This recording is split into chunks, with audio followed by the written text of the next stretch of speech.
চোরাচালানকারী কিংবা নিরীহ কোনো কৃষক নয়। এবার বাংলাদেশের সীমানায় ঢুকে জলজ্যান্ত একটি ছাগল নিয়ে পালিয়েছে ভারতীয় সীমান্তরক্ষী বাহিনী বিএসএফ।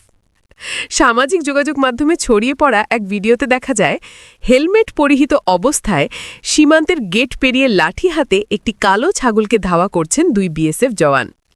এ সময় ছাগলটিকে বাগে আনতে তাদেরকে বেশ কাঠখড় পোহাতে হয়। শেষমেশ প্রাণীটিকে পাকড়াও করে সীমান্তের ওপারে নিয়ে যায় বিএসএফ সদস্যরা। দৃশ্যটি দূর থেকে ভিডিও করে সামাজিক যোগাযোগ মাধ্যমে ছেড়ে দেন কেউ একজন। বোবা প্রাণীর প্রতি বিএসএফের এমন আচরণে ক্ষুব্ধ প্রতিক্রিয়া জানান ইন্টারনেট ব্যবহারকারীরা। মন্তব্যের ঘরে অনেকেই লিখছেন, ওপারে নিয়ে ছাগলটিকে খেয়ে ফেলবে বিএসএফ সদস্যরা। সত্যি বলতে কি, ছাগলটা সম্ভবত নিজেও বুঝতে পারেনি যে তার জীবন এত অ্যাডভেঞ্চারাস হয়ে উঠবে। হয়তো ভাবছিল একটু ঘাস খাবো, কিন্তু পেল দুই দেশের সীমান্তরক্ষীদের ফুল অ্যাকশন সিনেমা। এদিকে বিএসএফ সদস্যদের দৌড় দেখে অনেকে বলছেন, এইটা দেখে মনে হচ্ছে পরের অলিম্পিকে গোট চেজিং নামে নতুন ইভেন্ট চালু হবে। আরও অনেকে মন্তব্য করেছেন, চোরাচালান বন্ধ করতে গিয়ে নিজেদেরই ছাগল চোরে পরিণত হল বিএসএফ।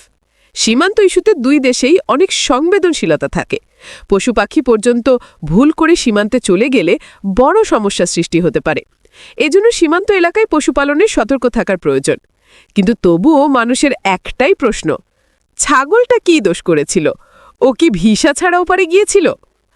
আরেকজন লিখেছেন, বিএসএফ একটা ছাগল ধরতে গিয়ে যেভাবে দৌড়াচ্ছিল তাতে মনে হচ্ছে ওদের ফিটনেস ট্রেনিং ছাগলের মাধ্যমেই হয়।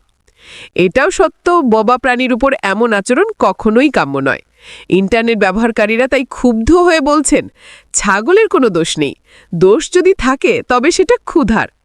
শেষে কেউ কেউ আবার মজা করে বলছেন, বাংলাদেশ ভারত সম্পর্কের মধ্যে নতুন সংযোজন, ছাগল কূটনীতি।